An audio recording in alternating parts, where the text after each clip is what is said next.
Friends, mycoplasma എന്ന പൂച്ചകളുടെ ജീവൻ എടുക്കുന്ന ഈ രോഗത്തിൽ നിന്ന് നമ്മുടെ പൊന്നോമനകളെ എങ്ങനെ രക്ഷിക്കാമെന്നാണ് ഇന്നത്തെ വീഡിയോ പറയാൻ പോകുന്നത്. വാക്സിൻ ഇല്ലാത്ത ഈ രോഗം നമ്മുടെ പൂച്ചകൾക്ക് വരാതിരിക്കാൻ എന്ത് ചെയ്യണമെന്നും പറയുന്നുണ്ട്. ഈ രോഗം ഒരിക്കൽ പൂച്ചയ്ക്ക് വന്നാൽ അവൻ്റെ രക്ഷപ്പെടാനുള്ള ചാൻസ് വളരെ കുറവാണ്. അപ്പം അതുകൊണ്ട് ഈ രോഗം വരാതിരിക്കാൻ നോക്കണം. വരാതിരിക്കാൻ എന്തൊക്കെ ചെയ്യണം, അതുപോലെ എങ്ങനെയുള്ള പൂച്ചകൾക്കാണ് ഇതുപോലെയുള്ള അസുഖം വരുന്നത് എന്നാണ് ഞാൻ ഈ വീഡിയോ പറയാൻ പോകുന്നത്. അപ്പം ഈ രോഗം വരാതിരിക്കാൻ നിങ്ങൾ പൂച്ചകൾക്ക് വാക്സിൻ എടുക്കണം. കൃത്യമായി എല്ലാ വർഷവും ഈ രോഗത്തിന് വാക്സിൻ ഇല്ലെങ്കിൽ പാർവോ വൈറസിൻ്റെ വാക്സിൻ എടുക്കണം. പിന്നെ ഇതുപോലെയുള്ള വീടുകളുടെ ചുറ്റിനുമൊക്കെ ഇതുപോലത്തെ നീറ്റ കക്കാന്ന് പറയും, അങ്ങാടിക്കടയിലൊക്കെ കിട്ടും. ഒരു കുമ്മായം പോലെയുള്ള സാധനമാണ് ഇത്. ആദ്യം 15 ദിവസം ഇടവിട്ടിട്ട് പിന്നെ മാസത്തിൽ ഒരിക്കലും നനഞ്ഞ മണ്ണിൽ, മഴക്കാലത്തൊക്കെ ആണെങ്കിൽ ഇത് പെട്ടെന്ന് ഇത് മണ്ണിൽ അബ്സോർബ് ആകും. ഇത് മണ്ണിലൊക്കെ ഇട്ട് കഴിഞ്ഞാൽ ഈ മണ്ണിലൊന്നും ചെള്ള് വരാതിരിക്കും.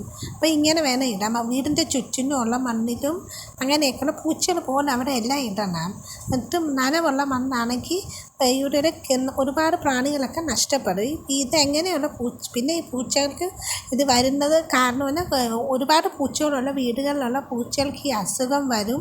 അതുപോലെ തന്നെ വാക്സിൻ എടുക്കാത്ത പൂച്ചകൾക്ക്, ഡിവാം ചെയ്യാത്ത പൂച്ചകൾക്ക്, പിന്നെ സ്ഥിരമായി പുറത്ത് നടക്കുന്ന പൂച്ചകൾക്ക്, എപ്പോഴും മറ്റേ പൂച്ചകളുടെ കൂടെ അടിയുണ്ടാക്കുന്ന പൂച്ചകൾക്ക്, ഇങ്ങനെയുള്ള പൂച്ചകൾക്കൊക്കെയാണ് ഈ അസുഖം വരാനുള്ള ചാൻസ്. അപ്പം പൂച്ചകളെ മാക്സിമം പുറത്ത് വിടാതിരിക്കണം. അതുപോലെ തന്നെ ഇയർലി വാക്സിൻ എടുക്കണം. റാബീസ്, അതുപോലെ പാർവോ. മൈക്കോപ്ലാസ്മയ്ക്ക് വാക്സിൻ ഇല്ലെങ്കിൽ പോലും പാർവോ വൈറസിൻ്റെ വാക്സിനും റാബീസിൻ്റെ വാക്സിനൊക്കെ എടുത്താൽ പൂച്ചയുടെ ഇമ്മ്യൂണിറ്റി കൂടും. അതുപോലെ തന്നെ ചെള്ള് വരാതിരിക്കാൻ ഫിപ്രോണിൽ അല്ലെങ്കിൽ സ്പോട്ടോൺ എന്ന് പറഞ്ഞാൽ സ്പ്രേ ഒക്കെ കടയിൽ വാങ്ങിക്കാൻ കിട്ടും.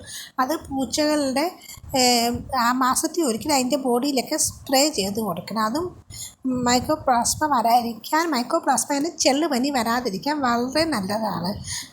അതുപോലെ തന്നെ മൾട്ടി ക്യാറ്റ്സ് ഉള്ള വീടുകളിൽ സെപ്പറേറ്റ് ആയിട്ടുള്ള അതിന് ലിറ്റർ ബോക്സൊക്കെ വെക്കണം, വീടിൻ്റെ ഉള്ളിൽ വളർത്തുന്ന പൂച്ചകളാണെങ്കിൽ. നിങ്ങളുടെ കുഞ്ഞുങ്ങളെ ഈ മഹാരോഗത്തിൽ നിന്ന് രക്ഷിക്കാൻ ഈ വീഡിയോ പറഞ്ഞ കാര്യങ്ങളൊക്കെ നിങ്ങൾ ചെയ്യണം ഫ്രണ്ട്സ്.